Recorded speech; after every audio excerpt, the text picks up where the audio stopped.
呢度咧係我哋三絕堂灣仔搬嚟新嘅一個畫室。而家咧呢埲牆咧就掛咗幾張我哋重新佈置嘅一個書畫藝術裝飾。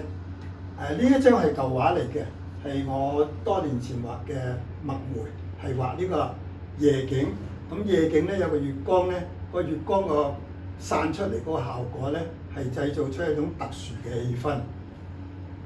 呢張咧就係最新寫嘅一個傳說，人間正道是滄桑。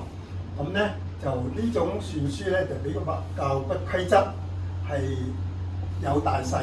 傳統嘅傳書咧，基本上全部每個字都一樣大細嘅。呢張墨河咧就傳統嘅水墨荷花畫法，但係咧有少少嗰個次序咧係先淡墨嘅地方咧畫咗淡嘅先，再搭呢啲深嘅落去，咁變咗咧就有少少同之前畫嘅水墨荷花咧有少少唔同效果。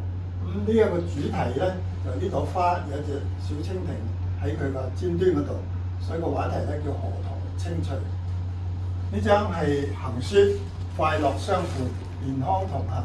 咁呢幾張最新寫嘅作品咧，都簽咗名。